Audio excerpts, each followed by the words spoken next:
Yes, sir. Please silence your phones. Providing our invitation today, Schmidt, President of L.B. Schmidt Associates, Chair of the Community Impact Committee, Co-Chair of the Policies and Justice Committee, and a Paul House Harris Fellow +1. Thank you, Ken. Please join me in prayer. Heavenly Father, we're thankful for many things on this beautiful day, including our Rotary Club of Louisville, which for 110 plus years has been working to make our city a better place to live and to improve the lives of those people who live here. We're thankful for the Rotarians who make up the membership of this club, community leaders in every sense of the word, whether it be a business, nonprofit organization, legal, professional organization, or a part of government. We're thankful for worthwhile programs which are helping people move forward, such as our mentoring programs at the Rotary and Western high schools, which are providing life-changing skills to young people. We're thankful for the Rotary Promise Scholarship Program, which continues to make higher education opportunities available to students who otherwise might not be able to attend college or earn a useful trade accreditation. And we're thankful for the generosity of many, which has allowed the West Louisville Housing Initiative to serve as a pathway for homeownership for marginalized citizens who simply want to get ahead and take part in the American dream. And we're thankful to live in a country which helps to make all of this and more possible. We ask that you bless our leaders here in Louisville, the Commonwealth of Kentucky, the state of Indiana, and our country, and guide them to make decisions for the greater good. And as always, we ask that you bless our troops around the world as they protect our freedoms and help them to return home safely. Amen. Thank you, Luke. Now to lead us in the pledge and four-way test is Morgan Hancock, who is the founder and director of the Burden with Heart Incorporated.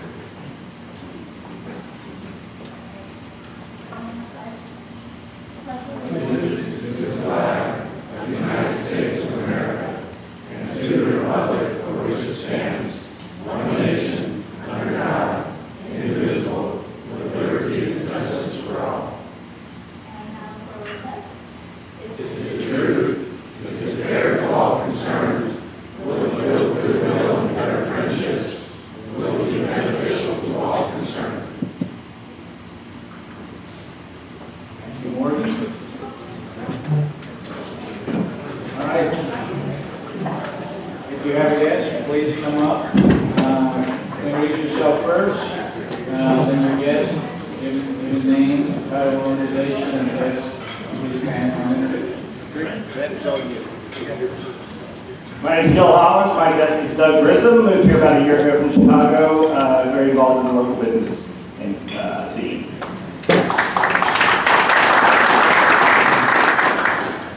President Jim. I'm David Slater with New Directions. We have two guests today. We have Bridget Johnson, the Chief Operating Officer for New Directions. So welcome back. And we have Marcus Winkler, a member of the New Directions Board, but President of the Metro Louisville Council. Hi, I'm Jeremy Hookirk. I got a guest today. He's a co-worker. He's been working at Miranda for about 5 years now. He's a lead senior project manager with us. He's done a lot of work downtown, so I thought this was kind of a meeting to bring him to. So this is Justin Margado.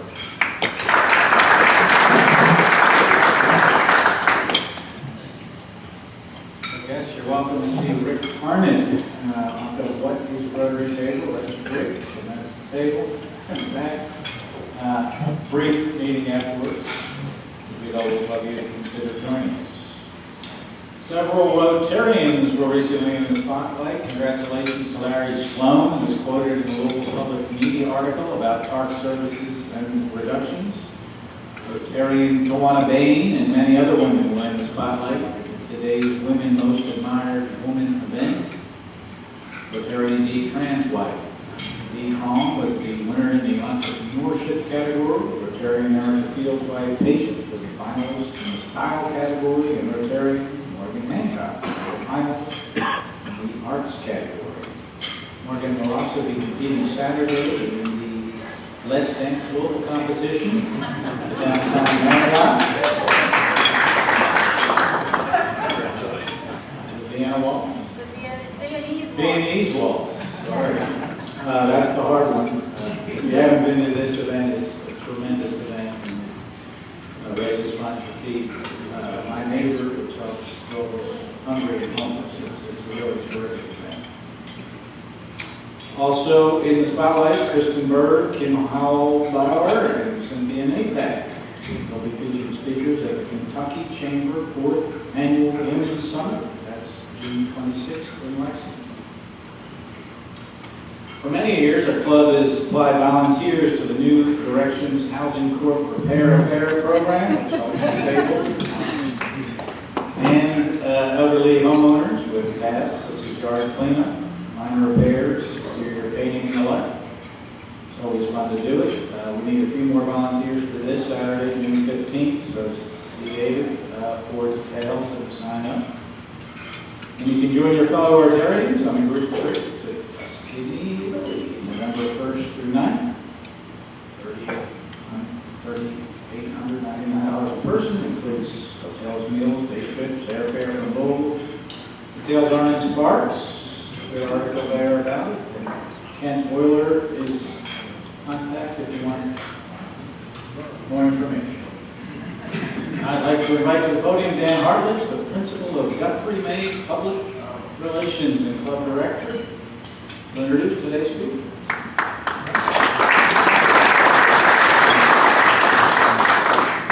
Thank you, President-elect. So this is a big deal to me, and I say that because I'm very confident that there is nobody in the city of Louisville, and for that matter, nobody on the planet, who has done more good for our downtown over the last 3 years than our speaker today.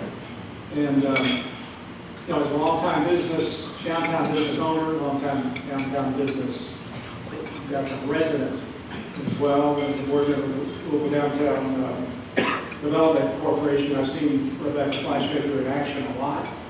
And while too many people gave up on downtown over the last few years, she stepped in and stabilized the ship, and now has that ship going in some pretty interesting, exciting directions moving forward. So, downtown office space, working with employers, public safety, graffiti, litter removal, tourism. She's involved in all of those things, and public events that make downtown attractive for everybody, such as this weekend's downtown pickleball street fest, right? Sign up. So if there are pickleball players here, let's do it. I'll be there. But she doesn't do it alone. She's got an amazing staff. She works closely with the mayor, Metro Council, LOPD, Louisville Tourism, and so she makes it very much a team effort. She's also a strategic thinker and a planner. I think we're going to hear today about the strategic plan that was just released by the partnership a couple of months ago. Here today, maybe check out the website. It's amazing. It's an exciting, forward-thinking, and achievable 10-year plan. So Rebecca's been with Downtown Partnership since 2021. She has been with the city of Louisville in one capacity or another going back to 2020. When she started out as working in the press office of the mayor, and she eventually became co-chief of Louisville Forward a few years ago before landing where she is now in partnership. So having said all that, would you please welcome Rebecca Fleischaker.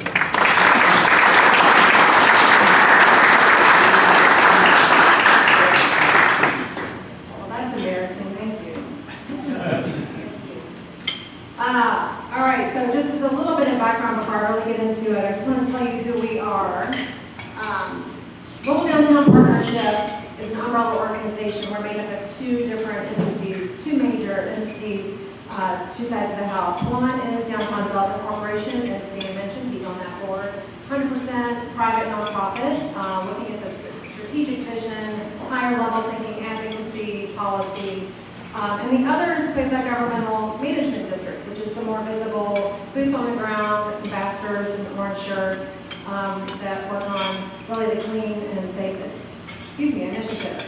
And like Dan said, we do work closely with the mayor's office, Metro Council, great to see you, President Clerk. city's economic development team from whence I came. And importantly, we are the only organization that is solely dedicated to the health and vitality of downtown. That's why both of these organizations were created in the early 90s to have the eyes and the ears on the ground on this very special neighborhood and to make it what it should be for the entire region. Downtowns across the globe are important because it's the area with the largest job center, it has the majority of hotels, museums, and attractions and visitors, and produces the largest amount of tax revenues in any other neighborhood. So just so we know what we're talking about, because people think of downtown as different things, generally speaking, it is not a legally defined area. We say it's 12th Street on the west to Clay Street on the east, 12th Street to the river. Sorry about that. The business improvement district is that red line that's in between that looks like a funky T. We call it the power T. That is where ambassadors can do their services and where that money that comes off the assessments in that district can be spent. It is a legally defined area. We cannot leave that area for those services, but all the work that we do as the joint Louisville Downtown Partnership is for this bigger area, and of course with adjacent neighborhoods. We can't be a strong downtown without strong neighborhoods around it, which Mr. Holm will attest to. People who are routinely downtown have lots of good things to say about downtown. I hope I'm cheering to the choir here. But people who don't come downtown frequently, they could be enjoying to have a less favorable view of downtown, and that is really what we're trying to that's my challenge every day, what we're trying to address. The fact is, I think we're doing pretty well, and we have all the bones to keep building, which is what I want to talk to you about. Forgive me if you were at the state of the downtown in March. Some of this will be repeat, but I think all of us need to hear it at least 10 times to remember it, and I'm going to say it again. Here's a little slice of history, which just demonstrates why I keep saying that economic development is the long game, because it takes building blocks, project at a time, year at a time, and if it weren't for earlier investments that were made in downtown, our downtown today simply wouldn't be what it is without what came prior to it. You're looking at a photo from 1996. Hopefully you can tell what this is. Waterfront Development Corporation was created 10 years earlier, but they didn't break ground until 1992, which is 4 years before this photo. And you can see what's going on in the upper right segment of this corner. And then in the foreground is Slugger Field, which is under construction. Main Street is to the left. And I love to show this because look at how much has happened in our downtown and on Main Street in less than 20 years.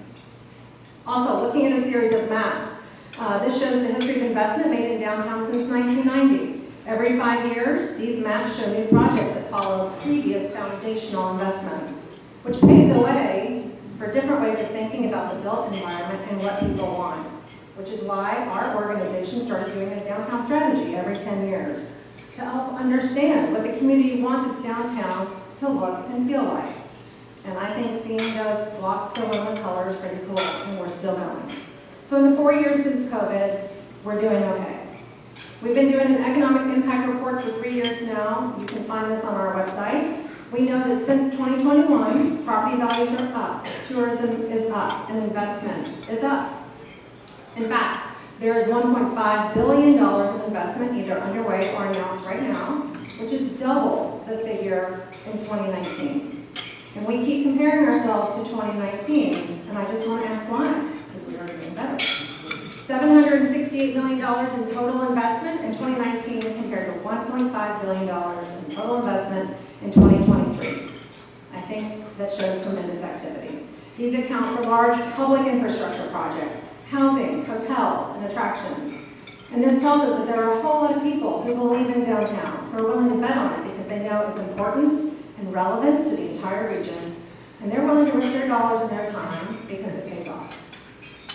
Last year, in 2023, we saw $226 million of completed investment in new projects such as Derby City Gaming, Hotel Genevieve, and the completion of renovations at 500 West Jefferson, and more than 30 new street-level businesses opened, such as Bourbon and Blush Spa, number 15 in Nick and Norman's, both on Whiskey Row, some pizza joints, and Country Wood Brewing and Omni.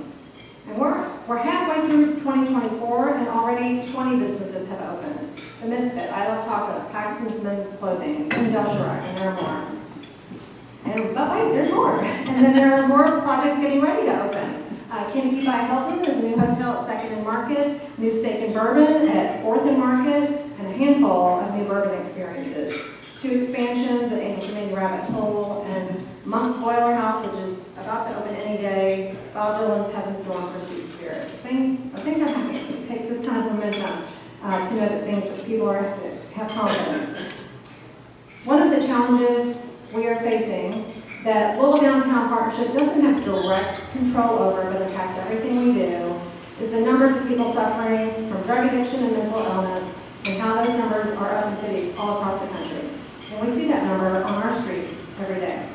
It's an extremely complex issue, and we're working with the city and with social services to help think of solutions and find facilities and services to help. Though this will most likely need help from everybody in the community. We also know that LNPD is rebuilding their ranks, and as a way to help offset that lack of appropriate number of police officers right now on the street, we are expanding our ambassador program to help increase the visibility of uniformed people on the street. Big shout out to Humana, to Louisville Tourism, to the city for funding to help expand these services. The city's funding actually went for a safety team, which is a night program where there's a little bit more security-minded presence, not the gentler hospitality daytime service. We've never had that before, and we have them on the street until midnight, which is brand new, 7 days a week. Looking forward, I would like to say that we want to get more police officers dedicated to downtown, and I'm hoping one day we even have its own division in downtown. Hint, hint. We doubled the number of ambassadors in 2023 from 18 to 36, including that late night safety team I told you about. We used to only have coverage 7 to 10, just 4 days a week, and then 7 to 7 the other 3 days a week, and now it's 7 a.m. to midnight, 7 days a week. The biggest difference is the number of interactions with the public, which has tripled with more than 25,000 touches during the course of 2023. Other cities our size have 2 or 3 times the number of ambassadors in their downtown. That is my goal, is to continue growing this. We have to be creative in how we can fund that, but it is important to me that this uniform presence makes a difference in your experience when you're walking around downtown. You're meant to be there, you're in a safe spot, you see someone who can help you if you don't know where you're going, but just to know that you are in a place you are meant to be. We're also keeping an eye on who is downtown and how often. So using Fleischaker AI, it's a software platform using anonymized cell phone data, we're able to see some interesting information. So this shows annual visits downtown, totals together of residents, employees, and visitors, and then counting repeat reasons for being downtown. So like some of us, we work downtown, but then we'll also come downtown for a concert or a ball game or a show. And this pattern is what we might expect over the last 4 years. 45.8 million visits in 2019, 35.5 million visits in 2023.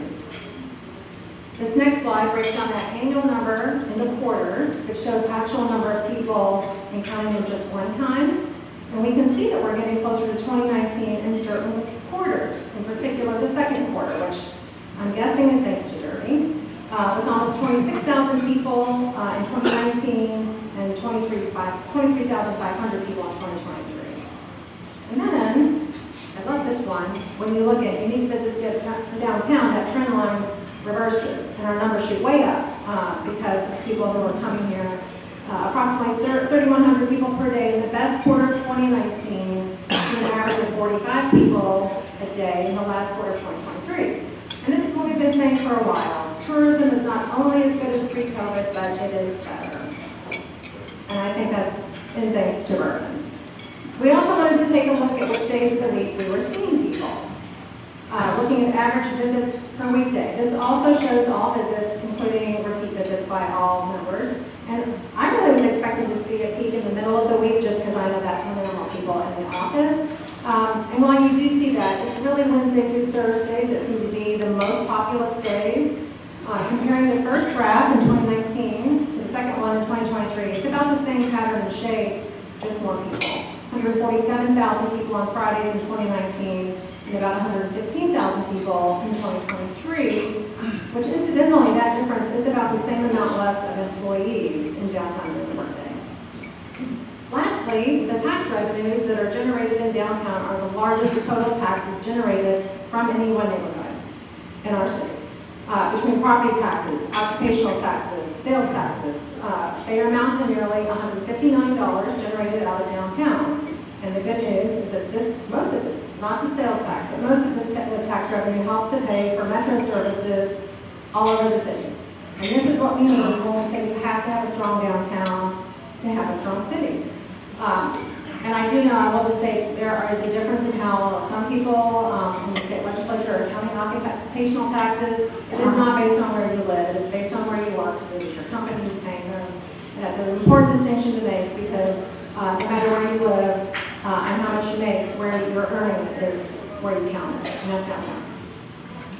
Every downtown is significant because it's the one neighborhood where you have the highest concentration of density and diversity of uses. It's the three-legged stool of offices, tourism, and residents that make downtown the destination people want to visit when coming from other cities or states or countries. And probably where you go to visit when you're visiting out of town. Since 1990, every 10 years-ish, our organization releases a downtown strategy or plan, outlining the community's vision for what it wants to look, its downtown to look and feel like, and what our focus should be. And if you go back 30-ish years ago, downtown was pretty much a pure central business district, people coming in to go to work and leaving at the end of the day. And starting in the 90s, Louisville Slugger Museum came back across the river from Indiana. The convention center expanded, a lot more cultural attractions were developed, and hotels started opening. And then Louisville Slugger Field opened, the arena opened, more concerts started making stops here, and we got a few new concert venues, and then a new soccer venue. And nearby, Whiskey Row got a second life. And I'll say it again, thanks to Bourbon. So while it's clear that on average tourism is outpacing office in terms of the number of people that are in downtown every day, and downtown shouldn't be just a central business district. Don't get me wrong. I don't want to lead you astray. Our office center is still very critical to the health of downtown because of the third leg of that stool that's really important for a healthy downtown. And we do need to have those varied uses and people who are walking around the street every day, all times of day. Additionally, companies still look to have downtown addresses because of how they want to represent themselves regionally or nationally, and because it allows your employees to walk out of your front door, usually with a coworker, and find something fun to do. I think that's also great for your office culture. We need each other. We want to have people walking around our downtown 7 days a week, 18 to 24 hours a day. Through the downtown strategy, we really want to encourage big thinking, bold moves, and this really isn't all just on LDP that we're pulling off. It is assembling what we want downtown to look like, and that means some privately funded, publicly funded, or public-private partnerships how we can work together. And so we're really trying to inspire people, give a nudge to people who might be a little timid about what downtown means for them, and help the non-believers see the truth. And I say turn their frown upside down, because we really are in that business of selling something that people just don't know a lot about. And there are companies already investing in spreading this good word about downtown. Forbes and Sterling Thompson and others moved their offices downtown from the suburbs. They made that choice to move. Old National, Szymanski and Harding, Spokane and Ogden, and others relocated office buildings, but as they did so, recommitted to staying in downtown. Baird invested $20 million in their office space to double down on downtown and why it was so important for them. New hoteliers have arrived in downtown by the handful, and if you talk to Cleo Battle, yes, we still need more. And we have new retailers. Those are the ones who really took the brunt of COVID, and who continue to open up, which is very heartening to see that kind of activity. We also have some new housing developments in the works, which are much needed catalysts to increase pedestrian activity and therefore economic vitality. This will bring new people, new pedestrian activity, new renewed energy to these areas, and we're working on new incentives and policies to help create more. We really need that. In the meanwhile, the staff at LDP and our partners are continually working on activations, beautification, and placemaking, and working with the mayor and his administration and Metro Council on new financial tools and policy to help push investment and development activity where it's needed. The downtown strategy calls for three 3 major strategic objectives. Activate downtown. This means not only having events, but how we light up our districts and our anchors that hold those districts strong and get more people downtown. Encourage downtown as a residential neighborhood. This means not only building new housing, it also means increasing the price point, increasing the choice of price point, not increasing the price point, choice of price point and housing types, and then amenities that people need when they live in a neighborhood. Parks, green space, walkable neighborhoods, grocery, fresh food. And then fix up and beautify the public realm. And this does fall squarely in the public sector's responsibility. We work on trying to highlight those in the downtown. Two-way streets, things that can be done on the sidewalks to make it more comfortable when you walk down the street. Trees, color, flowers, banners, and better connected public spaces as well. So you know that when you're walking somewhere, you want to be there and you feel like you're headed to the next destination. This isn't anything we haven't already been talking about, but we need to do it in spades. We need to be intentional about it. Find the will and the necessary funding, which I know is not easy, but we need to do that together and get those gears put into motion. You can find the full report on our website. There's also an executive summary if you don't want to read the full 137 pages. But it will take all of our efforts to make a lot of these things happen. But just like the 20 to 30 years of improvements that you saw in those maps, that we can do that. The things that we can do, LEP, that I want to talk to you about, and we have been doing the last 2.5 years since I've been with the organization, is talking about and advocating for these things and developing some activations of our own. I'm going to run through several of our initiatives just to make sure you're aware of them, and if you're not, sign up for our newsletter, go to our website, louisvilledowntown.org. We always have a lot of information we're putting out. Food Truck Wednesday. It was, I think, the first thing we actually did in June of 2022. Every Wednesday, we usually start the week before Derby through October 11 to 2. We have a handful of food trucks that park on 4th Street between the Convention Center and the Avon Plaza, or whatever it's called now. We have music there, and we have tables, and it really is just a fun, festive atmosphere to take a break in the middle of your day. We chose Wednesdays because we know that's when most people are in the office, but also it is the highest attendance for conventions as well.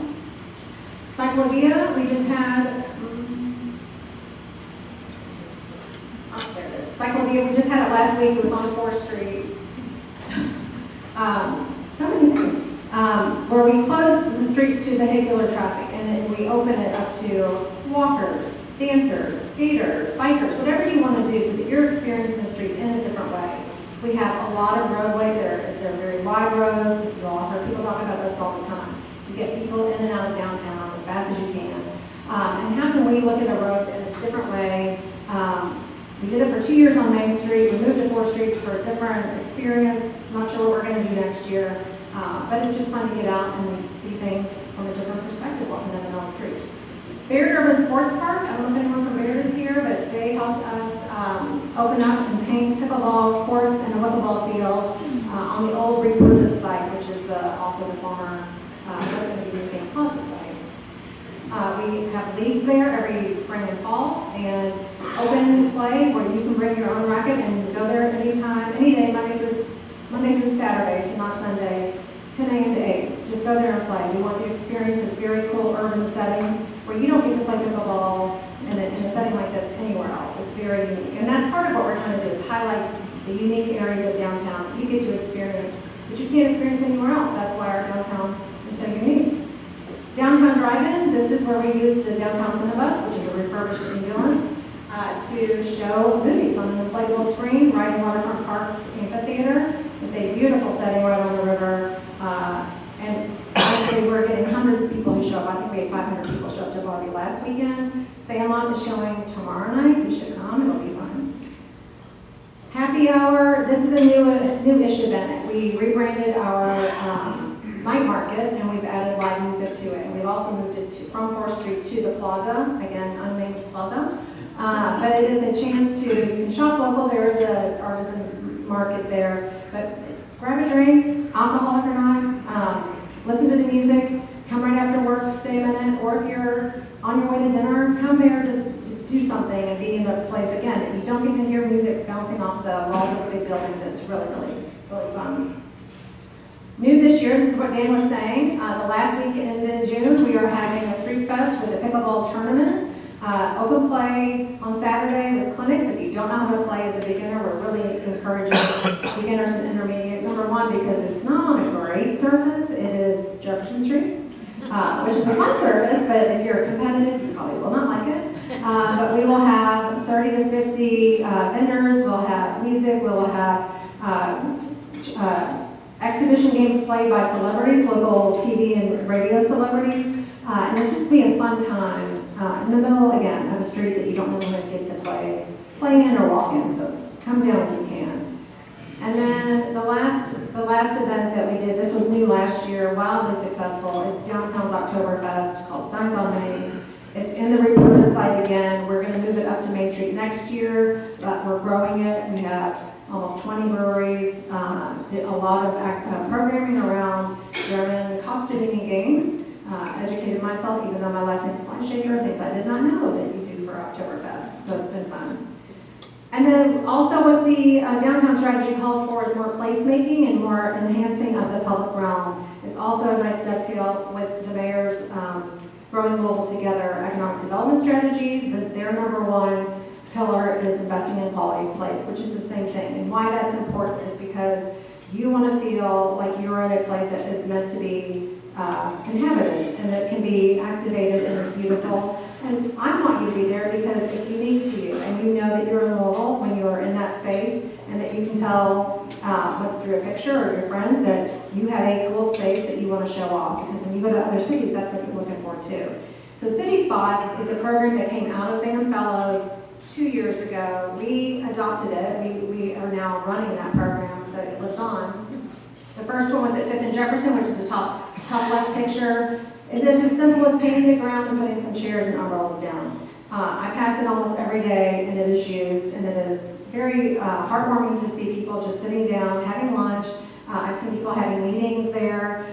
It's just an enjoyable space that we keep clean, and so you know that you're not going to have a bad experience or get poked by some metal piece or whatever. You should go there. And the other city spot that we have so far is the Bark Park, which is a teeny tiny space. I don't call it a dog park because you're not taking your dog there for a huge run or exercise. But it's the old trolley turnaround, if you remember that, up at the end of 4th Street by Broadway behind the Brown Hotel. So we fenced it, put grass in it, painted a beautiful mural on the wall. That was completely 100% donated by the Lucky Mud Shore Foundation, and that is just a beautiful place that looks like it should have always been that way. And it's another place for you to take a seat, even if you don't have a dog, take a seat, have a break. It's beautiful. And then Alley Gallery and Street Gallery, 2 programs. The Alley Gallery program has been in existence for 5 or 6 years, where we get local artists to send in art. We put it on vinyl and we cover otherwise not attractive items in our public way that we have to have. There's utility doors and alleyway doors. That's the Alley Gallery program. The Street Gallery program is covering up on the top row there traffic signal boxes. They're on every corner. They are the guts of what runs the street lights. But let's make that interesting and whimsical. So when you're walking down the street, it's a nice surprise. It makes you smile and say, oh, something different that you're not going to find anywhere else. All right, I just ran you through a bunch of stuff, but we could not do these projects without generous donations. These things are not in our budget. So if you are already a friend of downtown, thank you. We did create this program a year and a half ago so we could get smaller donations. I mean, for years and years, our organization went after corporate donations, and when I started this job, I was asked repeatedly, how can I help? How can I be a part of this? $5, $1,000. I mean, it all makes a difference. It all adds up. If you would like to become a friend, visit our website. Again, we're happy to accept any amount. And if you think your company would like to sponsor any of these programs, and we have some programs that are being developed, I'm hopeful to find a sponsor for our public piano program. We have 3 pianos that are about to be painted and put out for people to play. Singing after this event. And then my last request of you, each of you, is simple, and this is what I keep repeating everywhere I go. Bring a friend downtown. Tell that friend to bring a friend. Say something publicly that is nice and positive about your amazing experience, because it will be, and then do it again. And again, we just need to keep doing that, and it really does take Our downtown will be thriving and its strongest when we understand that we are all in it together. I already said we are social beings, we need each other. We also aren't a community unless we are a community, playing a role with each other and for our community. So find a way to contribute, to show up, play a part. We all need it. And I would really like to take some questions.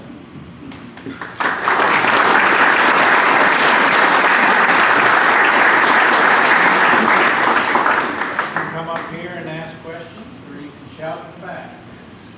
I shout from the back. I can shout. Hi, Rebecca. Sandra Nudge. I'm so excited to see all the things that are happening downtown, and I'm also a little surprised because I don't know about them.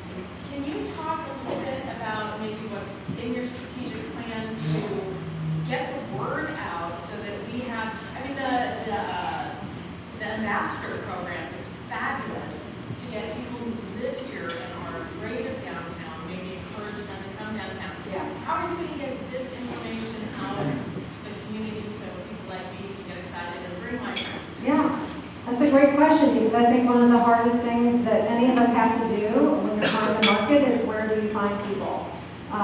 Today, who watches the news or reads the newspaper and who's on social media? Like, it's kind of all over the place. And I've talked to my nieces and nephews, several of them who don't do that, and they're not on social media. So I don't know where to find you. So it is word of mouth. It is also, just so you know, the ambassador program started in 1991. It's been around for a long time. I've always worked downtown since I've been a working adult. So for me, I take it for granted because I know it, I see it. But I would love to be able to speak to these kinds of groups so that people can spread the word. I think it's got to be word of mouth, especially if there's no one place anywhere that you advertise something and you know people are going to see it. I go on TV a lot, I go on the radio a lot, and still I hear people who don't know about everything.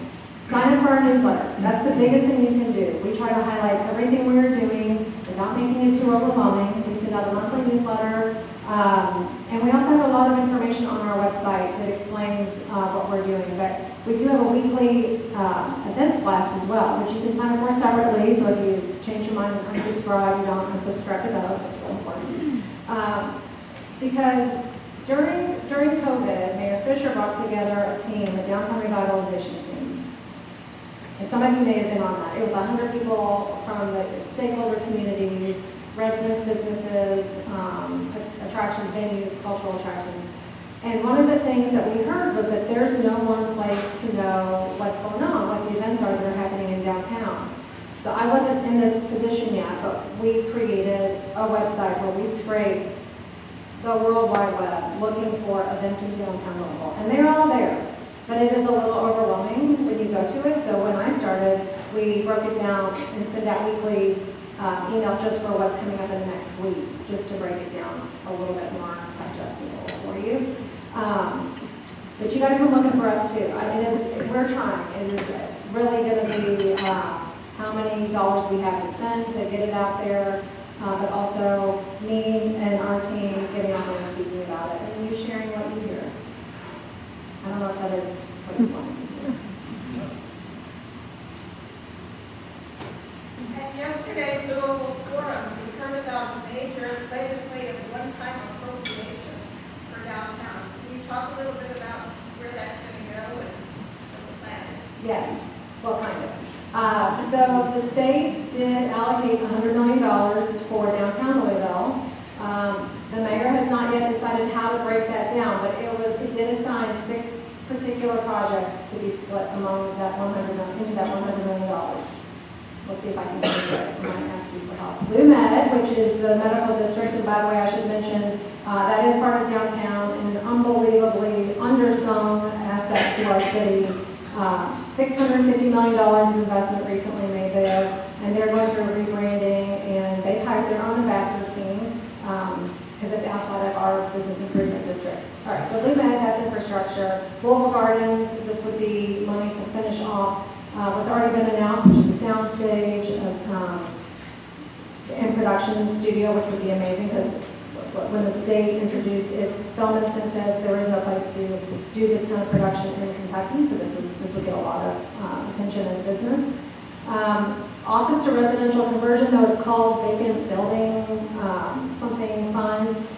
This is super important, and what I'm really hopeful that the mayor puts a larger portion of this dollars to, because we have rent bums in our city of older, originally built office buildings that are no longer the highest and best use for those buildings, that could be residential, hopefully maybe, I mean, mechanicals and plumbing are the biggest question mark there, but this money is to offset that cost, and I do think that if we could get a big enough number, we could see 2 or 3 projects go with that. That's 3 for 1.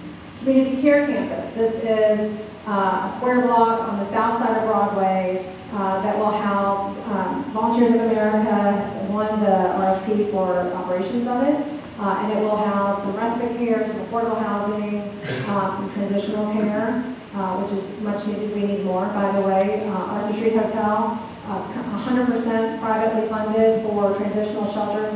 We probably need 2 or 3 more of those. I would love to see that happen in the city.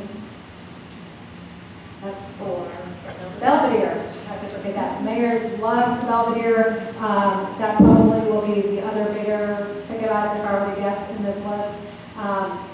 How can we recreate this into a greener area, more attractive area, something I think the mayor wants it to be is something that when you're in Louisville, something like the St. Louis Arch or the Eiffel Tower, like, wow, you know you're in Louisville, and this is going to be an iconic thing that you want to come to. There's also connected to that is 4th Street, which is going to be another project, not in the 100 million, sorry. But it will be where I talked about connecting public spaces. 4th Street is super important. 4th and 5th go right up to the Belvedere, and there are green spaces and parks along the way. That's really important. And the 6th one is Richard Jones Soccer Stadium District. And that's the one I've released about because it was added later, but it is to help with public infrastructure, to help incent developers to build up that, what was foreseen as a district around the soccer stadium. Great question. Jeannie Hanmaker, thank you for coming with that. I have a question. Is there anything that the office is doing to overcome the blemish, which is an image, which we know, what people think and the way it really is aren't always the same.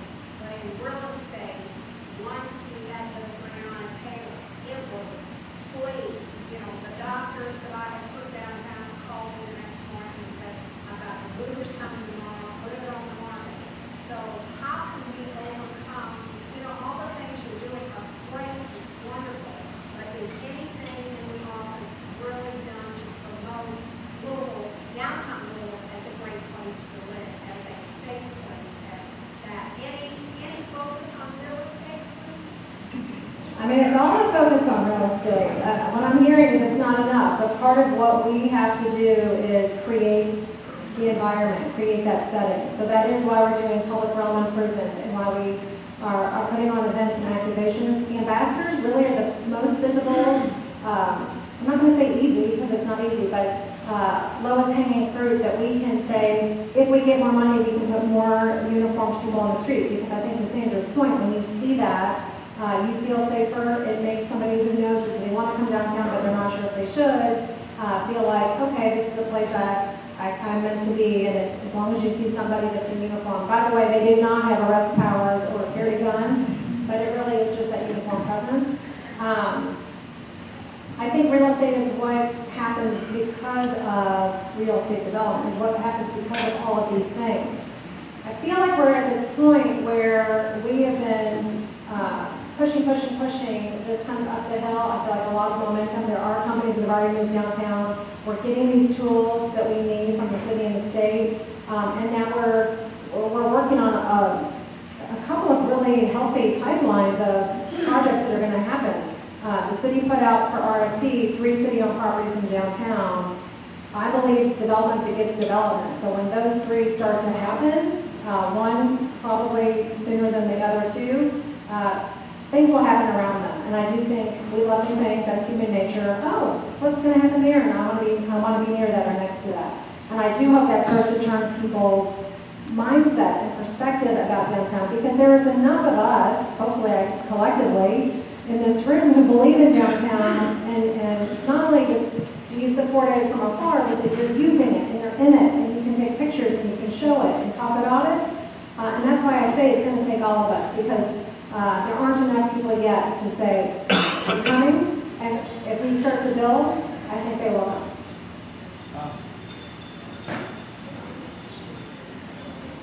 Rebecca, I'm Tom.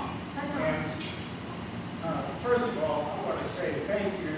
I want to commend the ambassadors because my grandson and I were just walking down Main Street last night to a concert, and the ambassador came up to ask if we needed any help. And I feel like I could walk around blindfolded, but the touch was nice.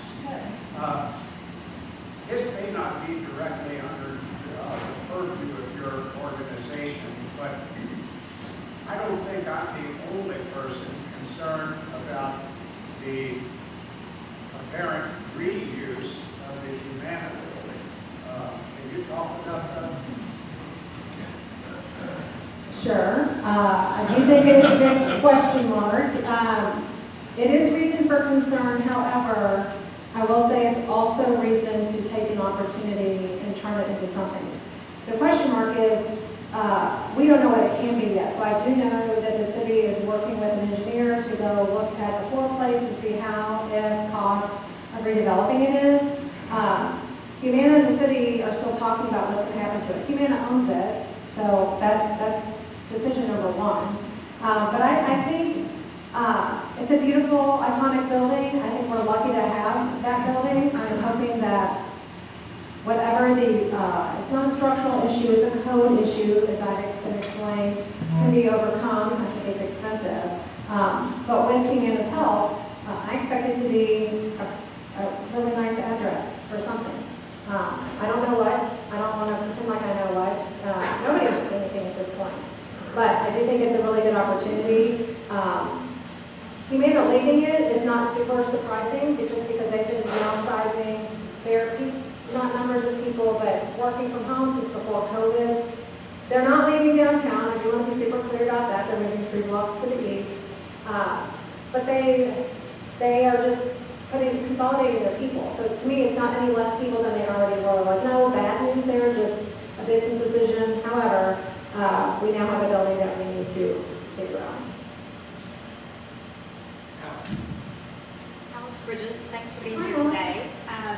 Can you say more, aside from the campus, the homeless services campus, what strategies you see being deployed to address the population that needs services in our community? That seems to be one of the primary drivers of people's fear to be downtown. Yeah. And I will say from the outset, I think people's fear is discomfort, not safety. I mean, we know that there are people that are walking around downtown that either were less visible or there were fewer of them before COVID. I think it's both. But the issue is that they're not hurting a lot of people. It's just different and uncomfortable. So if you're not used to walking around downtown, I do think that feels different. That said, part of the reason we wanted to increase the number of ambassadors was to help people with that comfort level. 2 of those ambassadors on the safety team are specially trained outreach ambassadors. So they are connected to all the social services. They make referrals. They will multiple touches every day. Can I help you? Can I help you? Can I help you? And it does take several touches. There is a lot of people that are averse to going into any kind of care, especially if they are in the moment on drugs or something. And I think that will, if we can increase that number, that would be good. There are also a lot, the city has a homeless services division and they work with several partner agencies who are clearing encampments, which is not the onesies and twosies walking around that I see mostly downtown. But those clearings have decreased because the numbers of encampments have decreased. I think as a community we need more services, so we need to help build capacity of those agencies, and we need more transitional shelters. We don't have places for people to go, and I think there's this tension between the law of no camping and enforcing it because you're just moving them around, and where do they go? So I think if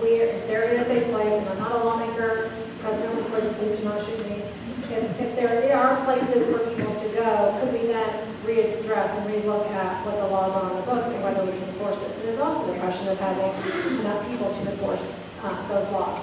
But I think that's why I said we need another 2 or 3 Arthur Street hotels, because we know that they are getting people into permanent supportive housing, and I think that is going to be the answer for a lot of people. The city did start a reunification program where if you are not from here and we know that you've got family somewhere else that you want to return to, we are helping you get reconnected with them. I don't know that there's been a lot of uptake on that, but that's something other cities are doing because we know they're arriving here, so I would like to stop that. I really think that the biggest answer is more services and more facilities. And we are trying our way. Hey, Rebecca, Ann Monell. I'm curious if you've talked to any other communities who have had a priority of trying to increase downtown residents, because I looked on your graph and that residence number doesn't move a whole lot. And as a lifelong Louisvillian, I just never thought to live downtown. That was just never something. No, but then also, well, I like my yard. I have a big dog. But also even thinking about affordability. So I have 2 young adult kids, and I'm worried, well, right now one living in my basement because they can't afford apartments in Louisville, whether it be downtown or anywhere. Just wondering if you could talk about how to prioritize and attract people downtown. Yeah. So a little bit of history on how downtown has grown. So in 1990, the downtown strategy focused on how do we make downtown less of 9 to 5 and more nightlife, convention tourism. And so we built on that for a good 10, 12 years. In 2000, it was 2002 downtown strategy focused on downtown downtown living. And the mayor's office and DDC, so my predecessor, created a downtown housing loan fund, which still exists, by the way. And that was to create new housing opportunities. They're all market rate, so to your point, if that's not affordable, that all kind of stopped, dried up in 2008-9 with the market. We're trying to pick that back up. And what my goal is to focus on the affordability piece that 20 and 30-something-year-olds can afford coming out of college. That's what we're missing. And personally, I think that's what we need to see, living the numbers of people walking around in downtown for the rest of us to feel comfortable. I don't want to give up my driveway. I would give up my yard in a heartbeat. I hate mowing it. But there are things that, we're comfortable where we are because we've lived there for so long. But a 20, 25, 28, 30-year-old wants to live close to where they work, wants to live where they don't need a car, wants to live near cool things they can walk to. But we don't have that yet, which is why these subsidies of making residential development happen is so important. So this office to residential conversion is super important because we've got these cool buildings, but developers, it doesn't pencil out for them because of the cost of redeveloping that building. They could go build a brand new building, brand new, which that's a sprawl. That's a whole different conversation. And why can't we make it easier with city and state incentives to help cover that gap? And that's where we're working. And there's also the Affordable Housing Trust Fund, and the state has low-income housing tax credits. These are things, all tools that can help, but we need more of it, and that's what I'm hoping gets kick-started with the 3 city-owned properties that have been put out for RFP. My name's Carl Conslow, and I was raised in the city, so I feel comfortable in the city. And I love what's going on downtown, and Julie would be given a lot of credit for what went on in news. But if you're talking about younger people who work down there, I think that will develop as sort of on its own momentum. When you get people above 40 or 45, there has to be a reason to go downtown, and that isn't public space. For example, had I not received an email from Kentucky Center, I wouldn't be going to a concert tonight at the Kentucky Center and having dinner in Nulu with 4 other couples. But there has to be a driving force for an event to get people to go downtown. Like if you live in New York, you're going to go to the theater district, so you're going to. That's a little unfair. New York is all one big downtown. I think we have tickets to book everything goes on in downtown.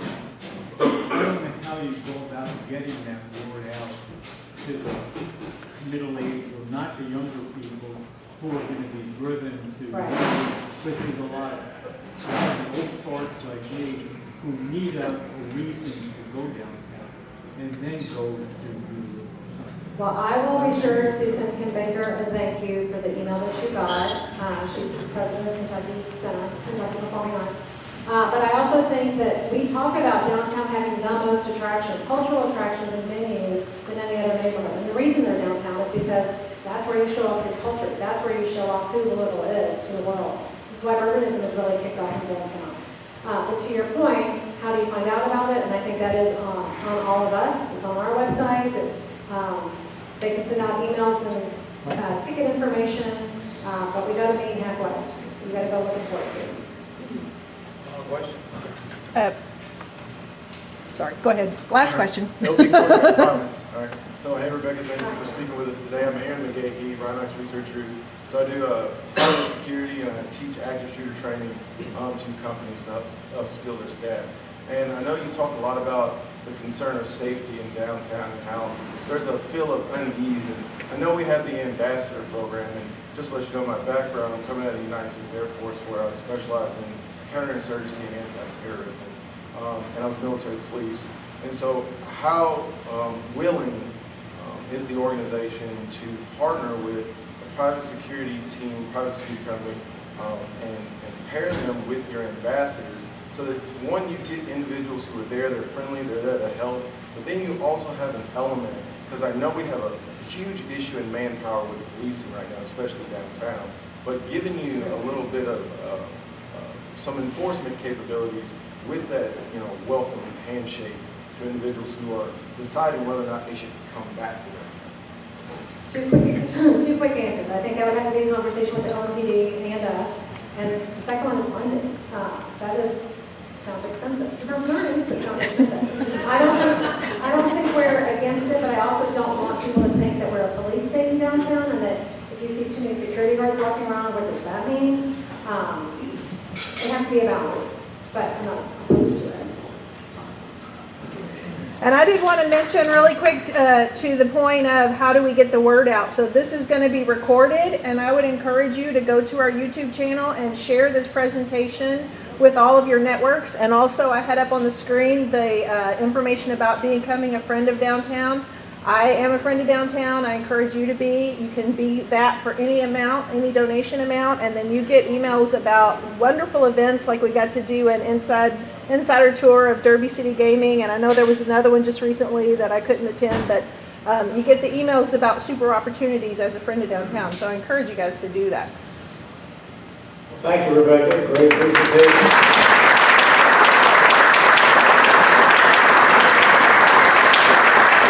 Appreciate the great questions and you great answers. Next week's meeting will feature Omar Ayash, President and CEO of the World Trade Center Kentucky. We'll speak about connecting the world, how global trade and globalization drive progress. RSVP by Monday at noon, or just the QR code on the screen. And reminder, Rick Harnet's going to be in the back there for a brief overview of our club if you're interested on what is Rotary. We are adjourned. Have a great weekend.